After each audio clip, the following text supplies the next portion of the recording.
জিলহজের প্রথম 10 দিনের আমল, ইবাদত, নেকামল, ভালো কাজ, এটা আল্লাহর কাছে এত প্রিয়, অন্য কোন সময়ের আমল ইবাদত, অন্য কোন দিনের আমল ইবাদত আল্লাহর কাছে এত প্রিয় না। কি করব আমরা কোরআন এবং হাদিসের আলোকে 11টি আমলের কথা বলতে পারি। এই 11টি আমল এই দশকের জন্য খাস, স্পেশাল। আমরা কোরআন এবং হাদিসের আলোকে 11টি আমলের কথা বলতে পারি। এই 11টি আমল এই দশকের জন্য খাস, স্পেশাল। নাম্বার 1 নম্বর এই দশকের আমল হলো বেশি বেশি আল্লাহর জিকির করা। কি করা? বেশি বেশি আল্লাহর জিকির করা। এই জন্য এই দশকে আমল করলে আল্লাহর কাছে এত প্রিয় যে অন্য কোন সময়ের আমল আল্লাহর কাছে এত প্রিয় না। এই জন্য এই দশকের দ্বিতীয় আমল হলো বেশি বেশি নেকামল করা। বেশি বেশি কি করা? নেকামল করা। 3 নম্বর এই দশকের করণীয় হলো সকল গুনাহ থেকে অন্য সময়ের চাইতে এই সময়টাতে বেঁচে থাকার জন্য বেশি সচেষ্ট থাকা।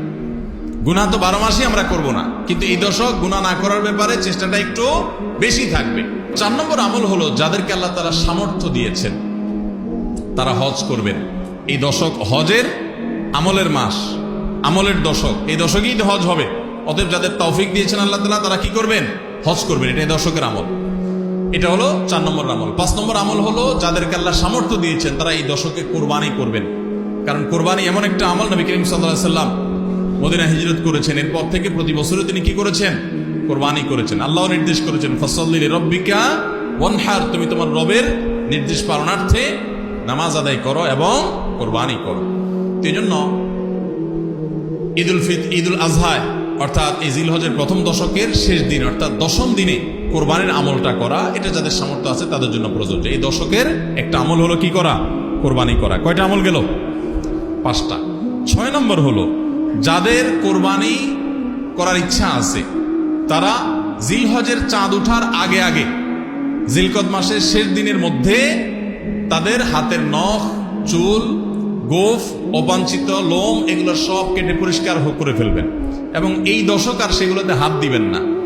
কোরবানি করে তারপরে সেগুলো পরিষ্কার করতে চাইলে করবেন, এই দশকে আর হাত দিবেন না। নবী সাল্লাল্লাহু আলাইহি সাল্লাম বলেছেন মান আরাদা আন ইউদাহিয়া ফালা ইয়াখুয মিন শা'রিহি ওয়া আযফারিহি শাইআ, যে ব্যক্তি কোরবানি করার ইরাদা করেছে, নিয়ত করেছে, সেজন্য তার চুল, নখ এগুলো না কাটে। ওই 10 দিন জিলহজের চাঁদ উঠছে আর কাটবেন না, চাঁদ ওঠার আগে আগে কেটে ফেলবেন এবং কোরবানির পরে যায় কাটবেন। এই 10 দিন বিরত থাকা। তবে অন্য আরো বিভিন্ন রেওয়ায়াত থেকে, বর্ণনা থেকে বোঝা যায় যে এই আমলটা শুধু যিনি কোরবানি করবেন তিনি নয়, যিনি কোরবানি করবেন না, কোরবানি করার সামর্থ্য নাই, তিনি এই আমল করতে পারেন, তাহলে আল্লাহ তাআলা তাকে কোরবানি করার সওয়াব দান করবেন।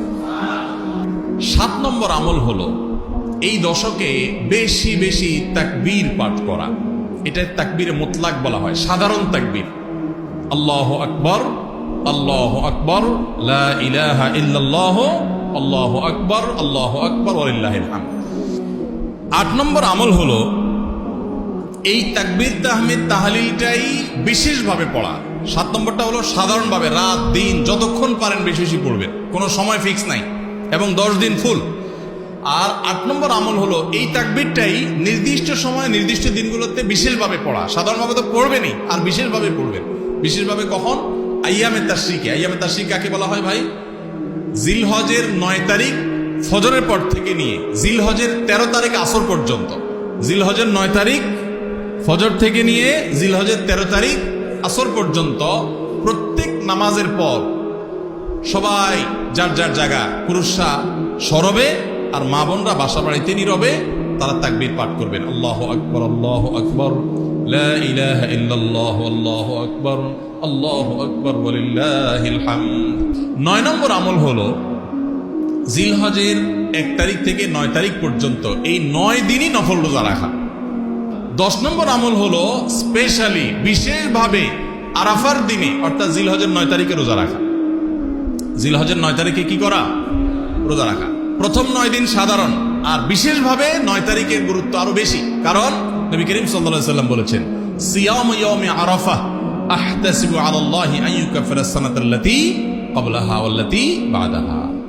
আরাফাত দিনের রোজা অর্থাৎ জিলহজের 9 তারিখের রোজা, এই রোজা সম্পর্কে আল্লাহর কাছে আমার ধারণা, আল্লাহর প্রতি নবী সাল্লাল্লাহু আলাইহি সাল্লাম বলছেন যে আমার ধারণা যে এই রোজার বিনিময়ে আল্লাহ তাআলা 1 বছর পূর্বের আর 1 বছর পরের অর্থাৎ আগামী 1 বছর এবং গত 1 বছরের গুনাহ আল্লাহ তাআলা মাফ করে দিবেন। 11 নম্বর আমল হলো ঈদুল আজহার সমস্ত সুন্নাতগুলো আমল করা।